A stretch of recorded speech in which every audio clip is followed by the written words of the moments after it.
Τάσος Μπούφης, υπεραθλητής, μαραθωνιοδρόμος, υπεραποστάσεων. Κάπως έτσι. Όχι, πες το εσύ. Δεν τα πες πολύ καλά. Πες το. Είμαι απλά ένας δρομέας υπεραποστάσεων. Αυτό είμαι. Ούτε υπεραθλητής είμαι, ούτε. Όχι, το υπεραθλητής είναι τίτλος δικός μου. Δεν Όχι, είναι... όχι. Στον τίτλο του μαραθωνιοδρόμου είσαι ένας μαραθωνιοδρόμος υπεραποστάσεων. Όχι, δεν είσαι δρομέας υπεραποστάσεων. Έτσι χαρακτηρίζονται όσοι δρομείς φεύγουν από την απόσταση του μαραθωνίου και τρέχουν αποστάσεις πάνω από μαραθώνιο. Άρα πάνω από 45 χιλιόμετρα. 42-195 είναι ο μαραθώνιος, η μαραθώνια απόσταση. Όταν φύγεις από αυτή την απόσταση και πας σε μεγαλύτερες αποστάσεις, λέγεσαι υπεραποστάσεων δρομέας. Θες να μου μιλήσεις λίγο για το Σπάρταθλο? Ναι. Γιατί εγώ δεν το καταλαβαίνω. Δεν μπορεί να πάρω κι εγώ μέρος στο Σπάρταθλο, ας πούμε. Άκου. Δεν γνωρίζουν πάρα πολύ γιατί δεν είναι πάρα πολλοί συμμετέχοντες στο Σπάρταθλο και γενικά δεν είμαστε πολλά άτομα τα οποία ασχολούμαστε με τις υπεραποστάσεις στην Ελλάδα. Το Σπάρταθλο είναι ένας διεθνής αγώνας. Εκεί για να πάρεις μέρος και να εκπροσωπήσεις την Ελλάδα πρέπει να περάσεις κάποιους αγώνες που σου δίνουν κάποιο κριτήριο για να μπορείς να συμμετάσχεις. Όταν πάρεις αυτό το κριτήριο σε κάποιον αγώνα, έχεις δικαίωμα να δηλώσεις στην κλήρωση και αν κληρωθείς. Άρα παίρνεις τα κριτήρια και μπαίνεις μέσα σε μια κληρωτίδα στην ουσία. Ναι, έτσι γίνεται. Συνήθως. Όλοι αυτοί που παίρνουν τα κριτήρια μπαίνουν στην κληρωτίδα. Ναι, και φαντάσου τώρα για να καταλάβεις πόσο λίγοι είναι αυτοί οι αθλητές. Όταν σε ένα μαραθώνιο παίρνουν μέρος γύρω στους 20-25.000 εδώ στην Αθήνα αθλητές, στο Σπάρταθλο δηλώνουν κάθε χρόνο γύρω στους 150 Έλληνες που πληρούν τις προδιαγραφές για να μπορέσουν να πάρουν μέρος. Και έχουν περάσει και τα κριτήρια. Ναι, 150 άτομα περίπου είναι κάθε χρόνο που πιάνουν τα κριτήρια. Okay. Και από αυτούς παίρνουν. Από τους 150 αυτούς παίρνουν γύρω στα 50-55 άτομα, τα οποία οι 15 είναι συνήθως αθλητές επαγγελματικού επίπεδου, που έχουν πάρει τα κριτήρια και περνάνε χωρίς κλήρωση. Και οι υπόλοιποι είμαστε γύρω στα 35 με 40 άτομα που τραβάνε την κλήρωση κλήρους για να μπορούμε να συμμετάσχουμε στον αγώνα. Πες μας λίγο πώς είναι η διαδρομή του Σπάρταθλου, δηλαδή πόσα χιλιόμετρα είναι το Σπάρταθλου που ακούμε εμείς. Ναι, το Σπάρταθλο είναι ένας αγώνας που ξεκινάει από την Αθήνα και καταλήγει στη Σπάρτη.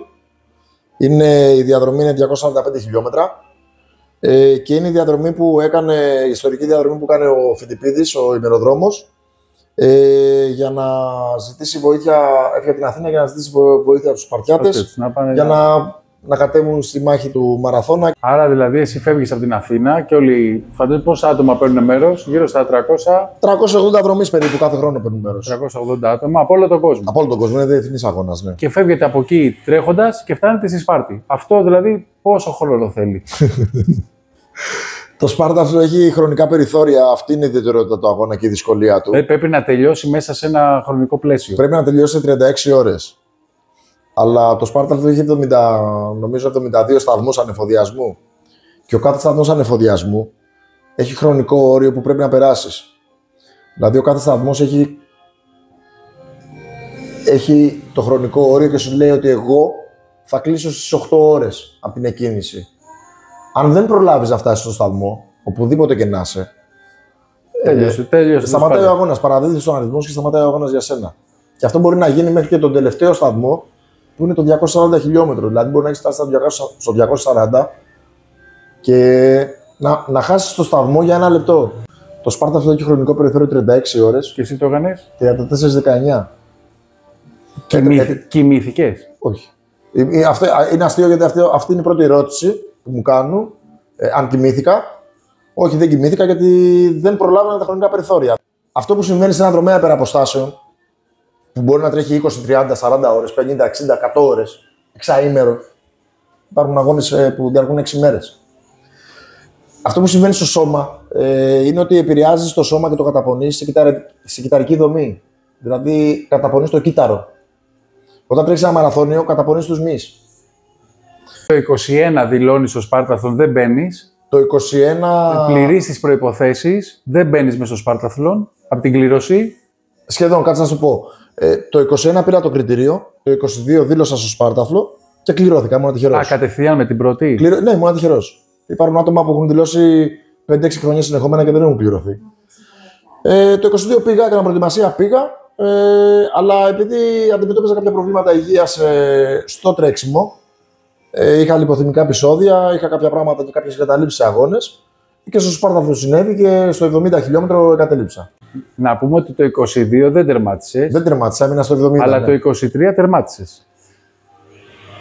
Ναι, εκείνη η περίοδο ήταν και δύσκολη γενικά για εμένα. Το 22 με 23 ήταν δύσκολο για μένα γιατί μπήκα στη διαδικασία να ψαχτώ με γιατρούς. Ήθελα να δω τι είναι αυτό που συμβαίνει σε μένα μετά από 60-70 χιλιόμετρα τρεξίματος και έφτανα σε ένα σημείο να λιποθυμήσω. Και έκανα διάφορες εξετάσεις, ρώτησα διάφορους φίλους γιατρούς δρομής και ξεκίνησα από αιματολογικές εξετάσεις και μίλησα μέχρι και σε νευρολόγους και κάποιοι μου είπαν ότι ίσως να έχω κάποιο αυτοάνωσο και δεν στο κρύβω ότι μπήκα στη διαδικασία να σκεφτώ ότι ίσως να έχω και καρκίνο. Ναι. Δηλαδή ήταν δύσκολες μέρες για μένα. Δεν έβρισκες τι είναι δηλαδή. Ναι, δεν μπορούσα να, γιατί είναι λίγο δύσκολο αυτό το κομμάτι. Δεν θεωρώ ότι είμαστε υπεραθλητές και είμαστε κάτι παραπάνω από κάποιους άλλους, αλλά... Απλά κάνεις μόνο μαλάκα και εσύ. Όχι. Δεν θεωρείς τώρα, 270 χιλιόμετρα τρέξεις, που τώρα πλάκα μου κάνεις. Εγώ δεν μπορώ να τρέξω από εδώ μέχρι το Παρίσι, να πάω με το μηχανάκι. Ναι, δεν θεωρούμε, θα σου πω. Καλά κάνεις και δεν το θεωρείς, αλλά έτσι είναι. Ωραία. Μαζί σου έχεις μια ομάδα που έρχονται και σε κάθε stop είναι εκεί, έτσι δεν είναι? Όπου επιτρέπεται, δεν είναι σε κάθε stop, είναι μέχρι τον ισθμό. Δηλαδή υπάρχει περίπτωση να έχεις μασέρ μαζί σου, να σου κάνει μάλαξη, να σου κάνει... Αυτό είναι πολυτέλεια, αλλά επειδή ανήκω στο... Κάποιοι το έχουνε. Ναι, το έχουν. Αυτό είναι πολυτέλεια, κοστίζει πάρα πολύ. Δεν μπορεί να πάρεις έναν άνθρωπο που το πει 34 ώρες, 35 θα είσαι δίπλα μου και θα μου κάνεις μασάζ όπου γουστάρω εγώ. Έτσι.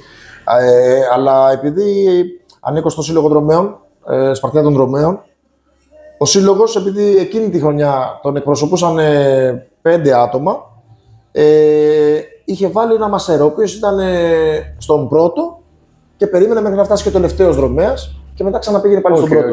Οπότε είχαμε αυτή την πολυτέλεια, αν και δεν μου χρειάστηκε πάρα πολύ, για τον λόγο ότι εγώ διαπίστωσα ότι όταν σταματάω για να μου κάνουν μασάζ ή οτιδήποτε και σκοτώ μετά από 15-20 λεπτά, όχι μόνο χάνω τον ρυθμό, θέλω αρκετή ώρα για να ξαναμπω πάλι στον αγώνα.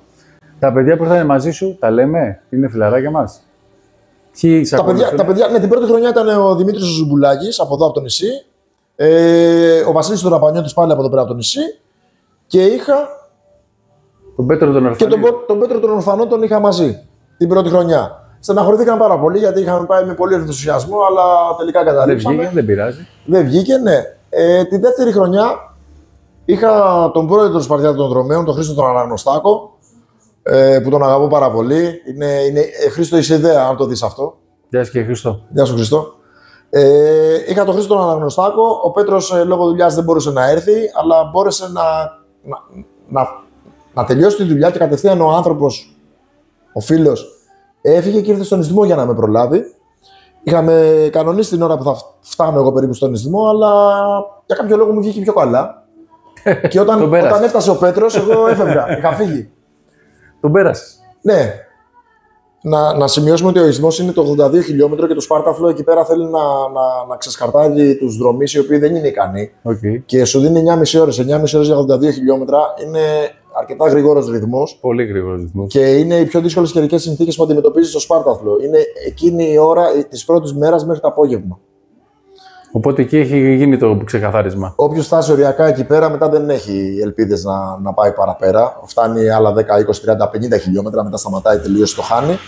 Τώρα καταλαβαίνεις ότι μιλάς για χιλιόμετρα, σαν μιλάς για μέτρα, έτσι. Ναι, το καταλαβαίνω. Θα κάνουμε μια γρήγορη περιγραφή του Σπαρτάθλου, τι έγινε, γιατί αυτό που ένιωσα εγώ στο Σπάρταθλο του 23, από τον Ισθμό και μετά, είναι ο λόγος που δήλωσα για να το ξανανιώσω πάλι, γιατί αυτό το συναίσθημα δεν νομίζω να το ξεχάσω ποτέ μου. Άρα ξεκινάει ένα συναίσθημα από τον Ισθμό και καταλήγει όταν φτάνει στο άγαλμα. Ναι, αλλά γιατί όμως αυτό το συναίσθημα ξεκίνησε? Για πες. Κακά τα ψέματα, όταν πρέπει να πιστέψουμε γενικά και σαν τόπος και σαν άνθρωποι ότι μπορούμε να τα καταφέρουμε όλα.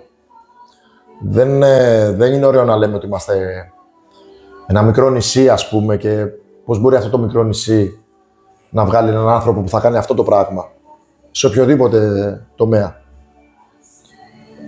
Να αναφερθώ στο πώς αυτό το μικρό νησί μετά από 40 χρόνια κατάφερε να πάρει πρωτάθλημα. Κύπελο. Η ομάδα. Κύπελο, μπράβο, Κύπελο Αργολίδος. Και μπράβο στα παιδιά. Βέβαια. Μετά από 40 χρόνια.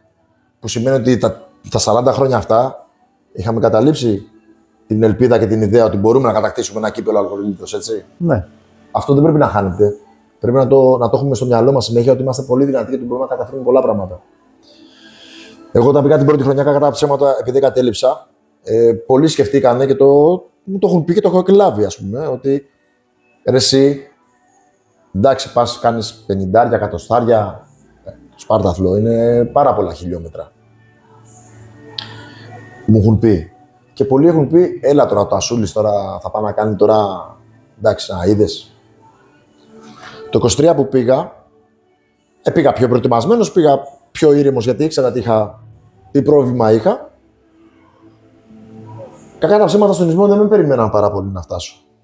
Κακά τα ψέματα. Και φάνηκε από τα social, θα σου πω γιατί, θα σου το εξηγήσω. Όταν φτάσαμε στον νησμό, που έφτασα ένα τέταρτο πριν από το χρόνο που μου είχε πει ο προπονητής μου και εγώ αγχώθηκα γιατί λέω έκανα βλακεία, πήγα γρήγορα. Ο προπονητής μου, εντάξει, Σπαρτιάτης, έμπειρος δρομέας υπεραποστάσεων, μου λέει: Τασούλη, μια χαρά είσαι, δεν πειράζει. Το χρησιμοποιούμε το προβάδισμα και πηγαίνουμε. Τότε ένας φίλος, ο Παναγιώτης ο Μιχελής, που φέτος θα είναι support μου, θα είναι πλήρωμα, που το συμπαθώ και τον εκτιμώ πάρα πολύ, ανέβασε στα social ότι ο Τασάρας πέρασε τον ισθμό, είναι καλά και φεύγει για το άγαλμα. Και εδώ είναι η εφαρμογή που μπορείτε να τον παρακολουθήσετε, νομίζω. Ότι πρέπει να ανεβάσει. Για ανεβάσει και την εφαρμογή, έχεις δίκιο. Ότι μπορούν εκεί πέρα να παρακολουθούν την πορεία μου στον αγώνα. Έτσι το είδα εγώ, γι' αυτό θυμάμαι. Δεν θυμάμαι ποιος το ανέβασε, αλλά. Ο Μιχέλης ήταν. Όταν φτάνω στην αρχαία Κόρινθο, εγώ δεν είχα. Απαγορεύεται να έχουμε τηλέφωνα πάνω μας και μέσα που ακούμε μουσική. Απαγορεύεται από τη διοργάνωση. Δεν είχα τηλέφωνο, δεν είχα τίποτα. Γυρνάει ο Πέτρος και μου κάνει. Μπορώ να βρίσω. Ναι, και δεν βρεις, γιατί. Μου λέει, στο νησί γίνεται της πουτάνας, μου κάνει. Εγώ τώρα μετά από 11 ώρες τρέξιμο, ξέρεις, το μυαλό δουλεύει. Όταν σου πετάνε ένα τέτοιο δεδομένο, πηγαίνει στο κακό γιατί όχι, κάτι γίνεται, ναι, κάτι γίνεται, πρέπει να φύγω από εδώ πέρα που είμαι από αυτή την κατάσταση, να την εγκαταλείψω αυτή την κατάσταση. Αυτό θέλει το σώμα, να εγκαταλείψει, να φύγει.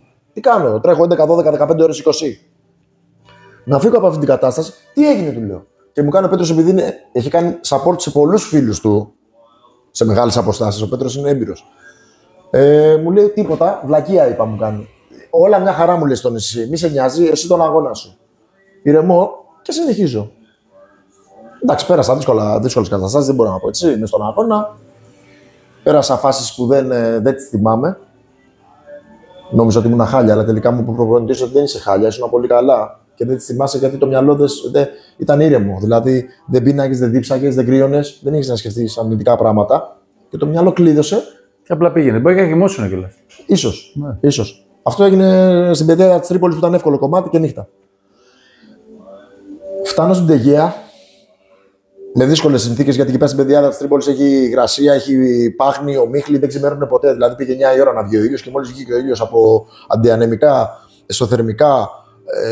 Σκούφους, πράγματα, γάντια. Ξαφνικά 9 ώρα βγαίνει ο ήλιος, 9,5 ώρα ήμουν από το κοντομάνικο. Αυτό ήταν σοκ για το σώμα.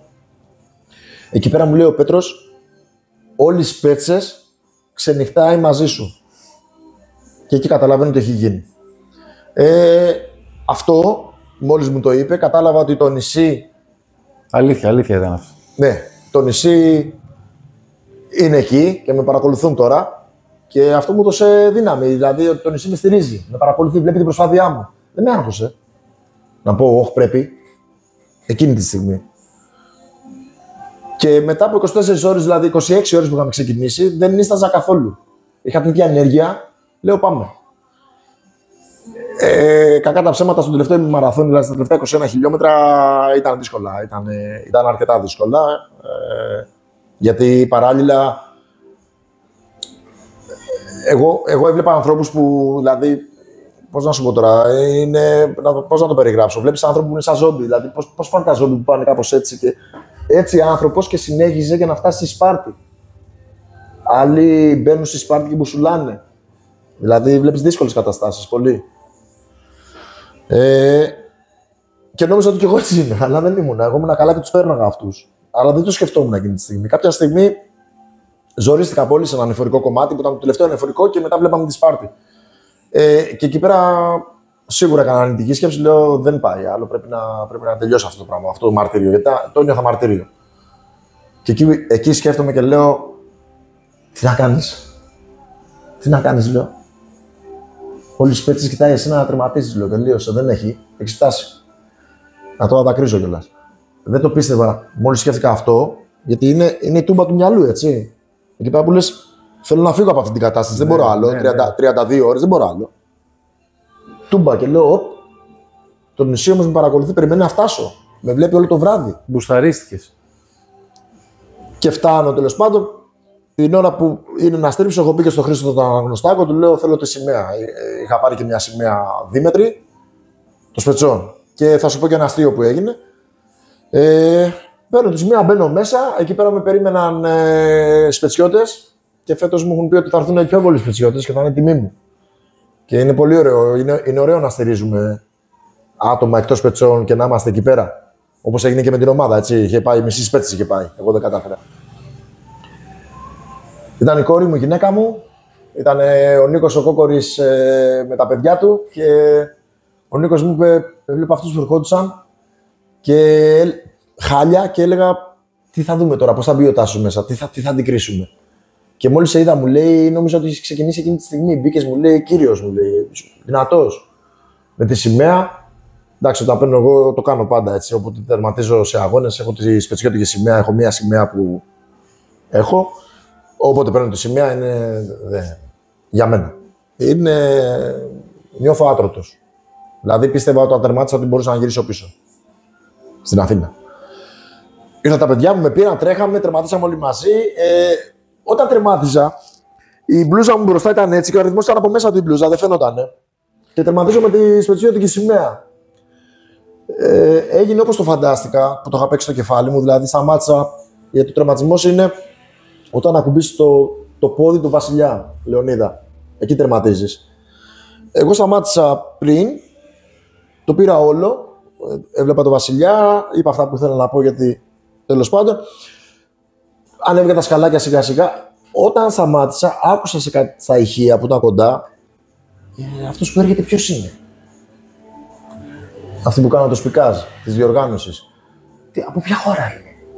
Και εκεί καταλαβαίνω και συνειδητοποιώ ότι κάτι γίνεται λάθος και βλέπω ότι ο αριθμός κρύβεται. Σηκώνω την μπλούζα μου και βλέπουν αυτοί τον αριθμό και λένε Μπούφης Αναστάσου. Έλληνας είναι, Έλληνας. Δεν καταλάβανε ότι ήμουν Έλληνας γιατί είχα τη σπετσιώτικη σημαία. Και αναρωτιόντουσαν ποια χώρα είναι αυτή. Ναι. Και αυτό είναι προς τιμή μας, έτσι, γιατί η σημαία μας είναι λάβαρο. Μπορεί να είμαστε Έλληνες, αλλά έχουμε τη σημαία του νησιού μας. Ναι, εντάξει. Είναι λάβαρο η σημαία μας. Και την τιμάμε κιόλας. Και εγώ σε όλα τα μαγαζιά υπάρχει μια σπετσιώτικη σημαία. Αλλά κατάλαβες, σου λέω. Είναι ωραίο να έχω την ελληνική σημαία, αλλά και του τόπου μου τη σημαία είναι άλλο πράγμα. Τα συναισθήματά σου στον τερματισμό. Εντάξει, τα συναισθήματα. Κατευθείαν βάζεις τα κλάματα γιατί τελειώνει το μαρτύριό σου και εκπληρώνεις το στόχο σου αυτό που 6 μήνες ή κάποια χρόνια ίσως. Αλλά 6 μήνες το λέω γιατί είναι η προετοιμασία 6 μήνες. Διαρκεί. 6 μήνες σε κάθε προπόνηση παίζεις στο κεφάλι σου τον τερματισμό. Άρα, Τάσο, εσύ τώρα δεν είσαι επαγγελματίας δρομέας στην ουσία. Δεν είναι η δουλειά σου αυτή. Είμαι ερασιτέχνης δρομέας. Είσαι ένας ερασιτέχνης δρομέας, ο οποίος κάνεις υπεραποστάσεις στην ουσία. Ναι. Αυτό τώρα εγώ δεν το βλέπω και normal. Δηλαδή, αυτό για να γίνει πρέπει να δουλεύεις ένα χρόνο το σώμα σου, φαντάζομαι περίπου. Θέλει ειδικές διατροφές, θέλει ειδικά παπούτσια, θέλει ειδικές βιταμίνες, θέλει πρωινά ξυπνήματα, βραδινά τρεξίματα. Σου παίρνει χρόνο από τη δουλειά σου, φαντάζομαι, για να το κάνεις αυτό. Ναι, είσαι ένας πλούσιος άνθρωπος. Όχι, δεν είμαι πλούσιος. Βιοπορίζομαι και είμαι από το μέτρο προς το κακό. Έχεις τίποτα λεφτά από την Αμερική, από καμιά θεία? Θεία, όχι. Ένα μηχανάκι έχω και ένα γυναίκα μου. Αυτά έχουμε. Πληρώνω μαζί με τη γυναίκα μου τώρα Και γενικά, εγώ πληρώνω ενίκια από το 1998, μένω στα νίκια. Άρα δηλαδή αυτό ο αγώνα για να πας να πάρεις μέρος, για να γίνει όλο αυτό, Ναι. πόσο στοιχίζει, ρε φίλε? Γιατί εγώ έτσι όπως το ακούω τώρα, δηλαδή, μου φαίνεται σίγουρο ότι είναι ένα έξοδο. Δεν είναι δηλαδή κάτι το οποίο φαντάζομαι. Όλοι οι αγώνες έχουν έξοδα. Είναι οι συμμετοχές, είναι. Και η συμμετοχή πληρώνεται εκεί, έχει ένα κόστος. Όλοι οι αγώνες έχουν συμμετοχή.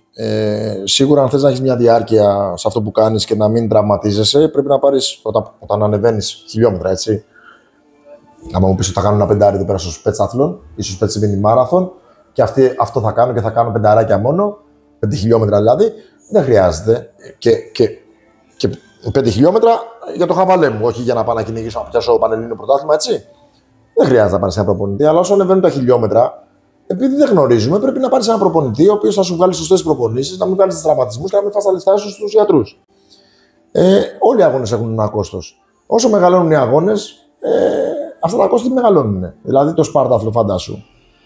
Η συμμετοχή και μόνο είναι 450 ευρώ. Όταν τερμάτισα εγώ το Σπάρταθλο το 23, ήμουνα ο 196 Έλληνας που τερματίζει το Σπάρταθλο στα 41 χρόνια ιστορίας του. Δηλαδή, στα 40 χρόνια που έχει γίνει αυτός ο αγώνας, εσύ είσαι ο 126. Έχουν τερματίσει Έλληνες. 196 Έλληνες διαφορετικοί, έτσι, γιατί κάποιοι έχουν κάνει 5-6 τερματισμούς. Άλλο αυτό. Αλλά στα 41 χρόνια, εντάξει, τα πρώτα χρόνια δεν μπαίνανε και 50 Έλληνες, μπαίνανε 1-2-3. Δηλαδή δεν έχει τόσες πολλές συμμετοχές Ελλήνων. Αλλά. Γιατί και πάλι εσύ στα 40 χρόνια 190 άτομα τι είναι?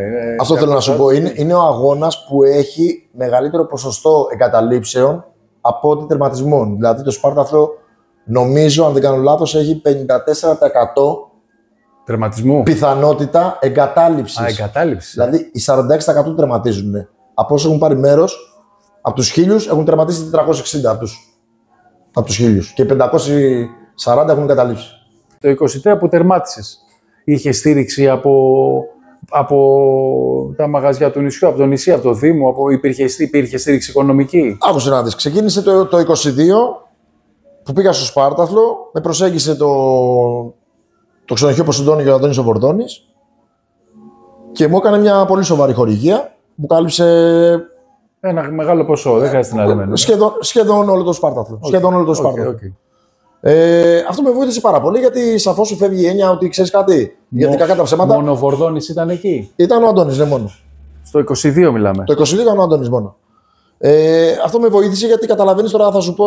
Μια ανάσα, ρε παιδί μου. Θα σου πω ένα ποσό. Το Σπάρταθλο περίπου, η εξάμηνη προετοιμασία και ο αγώνας είναι γύρω στα. Για να μην υπερβάλλω, είναι γύρω στα 2 με 2,5 χιλιάρικα. Το 23. Το 23 με προσέγγισε το Γιαγιάκη. Το ξενοδοχείο και ο Καρλ, ο ιδιοκτήτης. Και αυτός το ίδιο πράγμα μου κάλυψε πάλι σχεδόν όλο το Σπάρταθλο. Με χορηγίες παπουτσιών, πράγματα, διαμονές, όλα. Και θέλω να πω ότι αυτές οι χορηγίες, όταν ένας άνθρωπος δουλεύει και πρέπει να κάνεις προπονήσεις του για να ανταπεξέλθεις στον αγώνα, στο κεφάλι σου δεν πρέπει να έχεις όλο αυτό το άγχος από πού θα κόψω ή πώς θα βρω τα χρήματα για να κάνω τον αγώνα μου και να πάω εκεί. Πρέπει το μυαλό σε αυτές τις προπονήσεις, γενικά σε όλους τους αθλητές, να είναι καθαρό και να είναι ξένιαστο ότι ξέρεις κάτι. Εγώ θα πάω στον αγώνα. Πού πρέπει να επικεντρωθώ στις προπονήσεις μου. Και όχι να αναλωθώ ότι πρέπει να βγάλω αυτά τα λεφτά ή πού θα βρω αυτά τα λεφτά ή πώς θα το κάνω. Έτσι. Είναι πολύ σημαντικό ένας αθλητής που κάνει ένα εγχείρημα να έχει βοήθεια από κάπου. Οικονομική. Το 25 τώρα που ξανακληρώθηκα, βλέπω ότι το νησί, γιατί ήταν το 22, πάμε στο 23, τώρα πάμε στο 25, βλέπω ότι το νησί έχει ξεκινήσει και ευαισθητοποιείται πάρα πολύ στο θέμα του αθλητισμού και το πώς θα βοηθάνε κόσμο. Τώρα το 25 είχα αρκετές προσεγγίσεις από συλλόγους και ιδιώτες που θέλουν να συμμετέχουν στη χορηγία, στο κοστολόγιο του Σπαρτάθλου, να μου καλύψουν δηλαδή κάποιο ποσό στο Σπάρταθλο.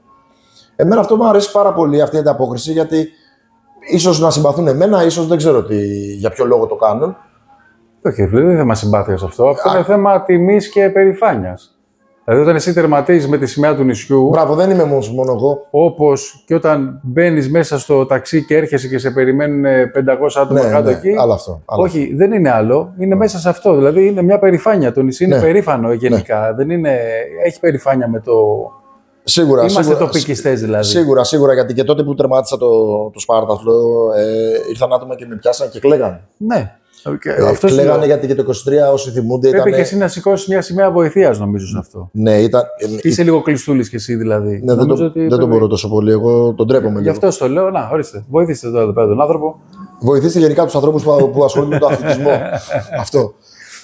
Από αυτό το Spartathlon σου βγήκε και η ιδέα για το Spetses Mountain Run. Έγινε φέτος με μεγάλη επιτυχία. Όχι. Δεν μου βγήκε από το Spartathlon. Είχε αρκετές συμμετοχές. Ο κόσμος ήταν πολύ ενθουσιασμένος. Ήταν πάρα πολύ ωραίο γεγονός. Ναι. Σουκόνη, μεγάλος χορηγός. Η Σόκον ήταν από τους μεγάλους χορηγούς. Γιατί είχαμε και τοπικούς μεγάλους χορηγούς. Όπως? Η τοπική μεγάλη χορηγή ήταν καταρχάς ο Δήμος που μου έδωσε την αιγίδα, ο Δήμος και μου κάλυψε την ηχητική κάλυψη, το αγώνα. Το Ίδρυμα της Αναργυρίου Κορυαλινίου Σχολής.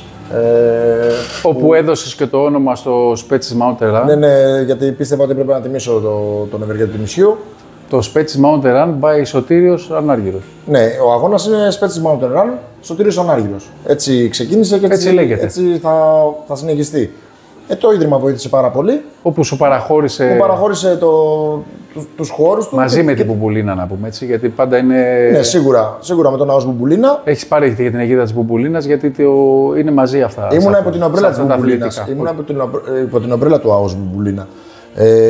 Το Ίδρυμα μου παραχώρησε όμως και την άδεια, γιατί το μισό βουνό που πέρασα εγώ είναι ιδιοκτησία της ΣΑΚΣ. Ναι. Και η έναρξη ήταν το γήπεδο του ποδοσφαίρου. Ξεκίνησα από το γήπεδο και αποσκοπούσα σε μια καλή συνεργασία με το Ίδρυμα, γιατί εκεί μπορώ να κάνω τον αγώνα και να ξεκινάω να ανέβω στο βουνό. Είναι λίγο δύσκολο να το σκεφτείς χωροταξικά. Δεν μπορεί να ξεκινήσει από κάπου και να μπει κατευθείαν βουνό. Από κάπου αλλού. Οπότε το Ίδρυμα είναι ένας καλός χώρος για να ξεκινήσω από εκεί. Για να μπει. Ναι. Και τιμητικά έδωσε το όνομα αυτό. Και γι' αυτό και επίσης, επειδή πίστευα ότι έπρεπε κάπως να αναφερθεί και το όνομα του Σωτήριου Ανάργυρου, που ήταν από τους μεγάλους ευεργέτες του νησιού. Το Community Trust, το οποίο μου χορήγησε ένα αρκετά σεβαστό ποσό για τον αγώνα.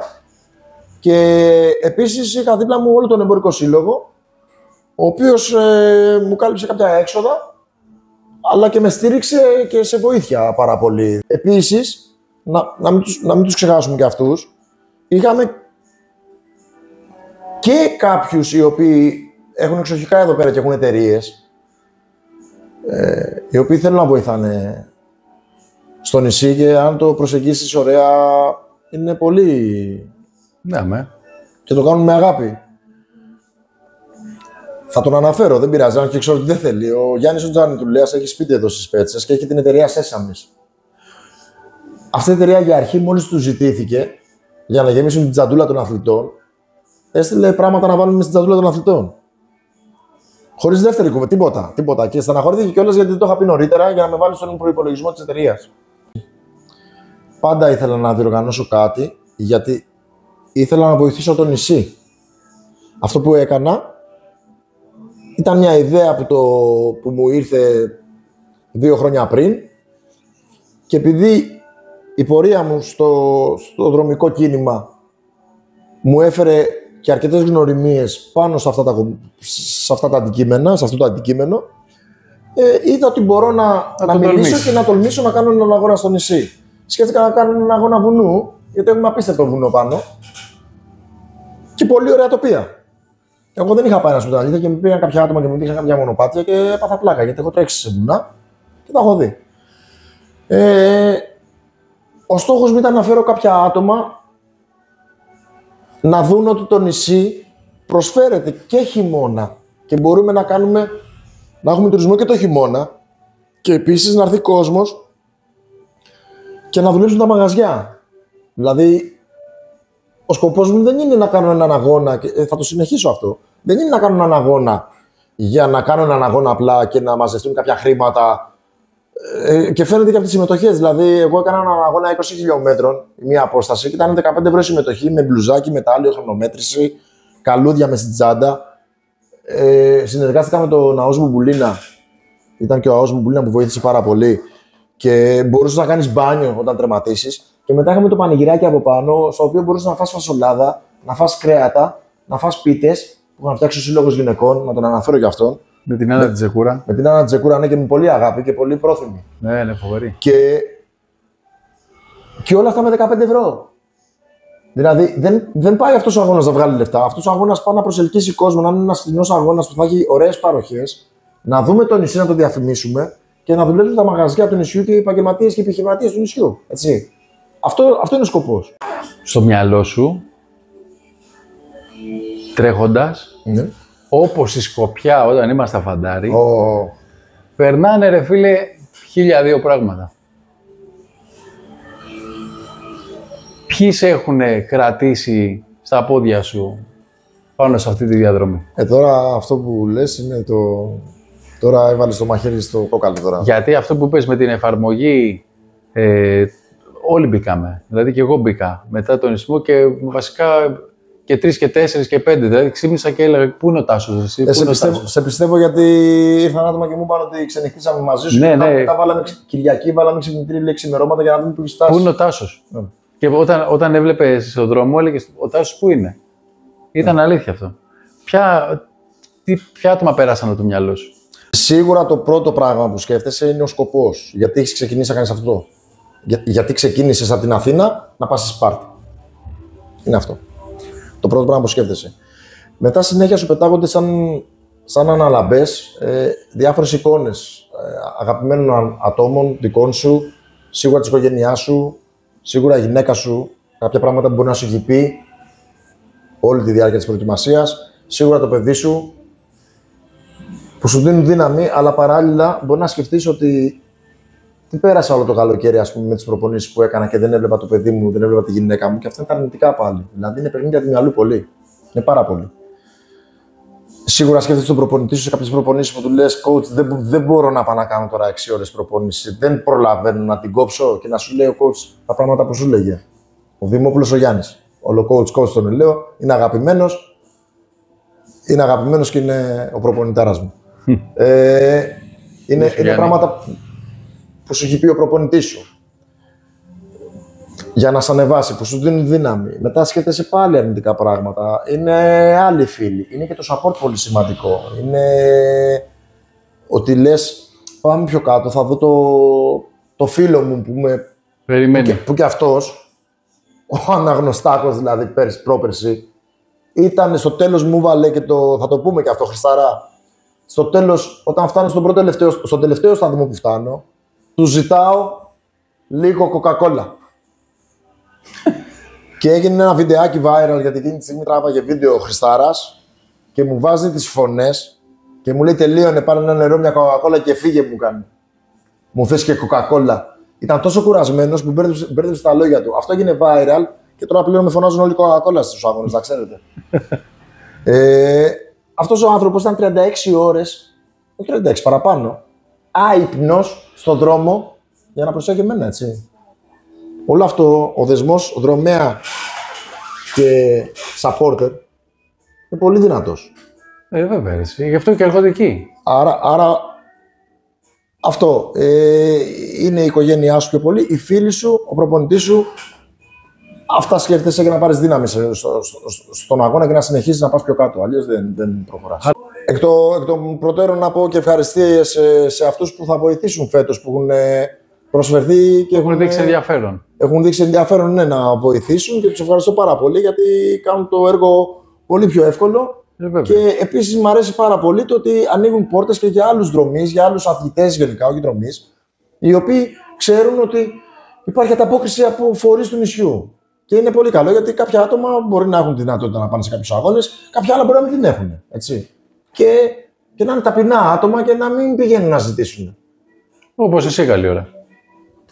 Όπως εγώ καλή ώρα. Ναι, αλλά αν δουν ότι υπάρχει ανταπόκριση, δεν το βλέπεις. Το βλέπεις κάπως διαφορετικά και λες, ξέρεις κάτι, θα μιλήσω και θα πω ότι πάνε να κάνουν έναν αγώνα. έχουν βοηθήσει, θα με βοηθήσουν και εμένα, μωρέ. Ναι, όχι έτσι. Έστω και στο ελάχιστο. Έστω και λίγο, ναι. Και όλο αυτό που μου αρέσει και πάρα πολύ, να ευχαριστήσω και τους γονείς, γενικά των παιδιών εδώ στο νησί, που τότε με τον τερματισμό μου μετέφεραν κάποια πράγματα στα παιδιά. Έτρεξα αγώνα εδώ πέρα στην διοργάνωση που γίνεται και πέρασα από ένα σημείο που ήταν παιδάκια του δημοτικού. Και φωνάζει ένα παιδάκι, μου φώναξε γεια. Και το άλλο παιδάκι του λέει ποιος ήταν, και λέει ο μπαμπάς της Σοφίας που είχε πάει στο Σπάρταθλο του κάνει. Όλο αυτό εμένα μου δίνει χαρά. Νομίζω ότι όλοι πρέπει να στηρίξουμε τον Τασάρα εδώ πέρα. Γιατί, και σε ευχαριστώ πάρα πολύ. Γιατί ρε φίλε, είσαι χωρίς δηλαδή να πρέπει να σε ρωτήσω, έχεις απαντήσει και στην τελευταία μου ερώτηση χωρίς να χρειάζεται να απαντήσεις στην ουσία. Ναι. Δηλαδή το γιατί πρέπει να στηρίζουμε τα μαγαζιά του νησιού μας. Εσύ είσαι το παράδειγμα. Γι' αυτό πρέπει να στηρίζουμε τα μαγαζιά του νησιού μας, για να μπορούμε και εμείς να έχουμε τα λεφτά να στηρίζουμε αυτούς τους τύπους εδώ τους περίεργους. Όχι, πρέπει να βοηθάμε τα μαγαζιά του τόπου μας. Τελεία. Γιατί τα δυνατά μαγαζιά, βοηθάνε και αυτά μετά τον τόπο. Έτσι. Έτσι είναι. Εγώ όταν πηγαίνω με το μηχανάκι και βλέπω ένα δρομέα να τρέχει, πάω δίπλα και του λέω: θες να σε πάω κάπου? Γίνομαι πολύ μαλάκας εκείνη την ώρα. Γίνεσαι. Άκου να δεις. Αναλόγως πόση ώρα πριν έχει ξεκινήσει ο δρομέας. Αν έχει ξεκινήσει εκείνη τη στιγμή θα γελάσει. Αν εμένα μου το πεις μετά από 5,5 ώρες προπόνηση, θα σου πω τα πάντα. Θα βρίσεις δηλαδή. Ναι, από μέσα μου ναι. Απ' έξω δεν βρίζω. Ευχαριστώ, Τάσο. Εγώ σε ευχαριστώ πάρα πολύ, Στάθη, για την παρέα και για αυτό το όμορφο περιβάλλον εδώ ωραία πέρα. τα Ωραία προσπάθεια που κάνεις. Να τους πω λίγο κάτι. Πες τους. Αν έχετε κάποιο τοπικό πρωταγωνιστή, τα λέμε και τα ξαναλέμε. Και θέλετε να τον καλέσω εδώ, καλή ώρα σαν το φίλο μου τον Τάσο, τον Μπούτανο. Γράφτε το στα σχόλια και εγώ θα τον καλέσω, θα σας καρφώσω, θα πω αυτός είπε να έρθεις εδώ πέρα και θα του κάνω τις ερωτήσεις που θέλετε. Όπα, έχω ένσταση. Για μένα ποιος είπε να με καλέσεις εδώ? Εσύ είσαι τοπικός πρωταγωνιστής γιατί έχεις τελειώσει Σπάρταθλο. Εντάξει, κατάλαβα. Μάλλον δεν θα πει ποιος σας κάρφωσε. Μου στέλνουν μηνύματα. Ναι, αλλά δεν λες. Να τα λες. γράψουν από κάτω, να το δουν και οι άλλοι. Δεν λες όμως. Ποιος φώναξε? Στο Επανειδήν. Καλή συνέχεια σε όλους, καλή δύναμη. Γεια σου Τασάρα. Κουράγιο, θα φτάσεις. Θα φτάσω σίγουρα, δεν έχει. Με τη σημαία πάλι.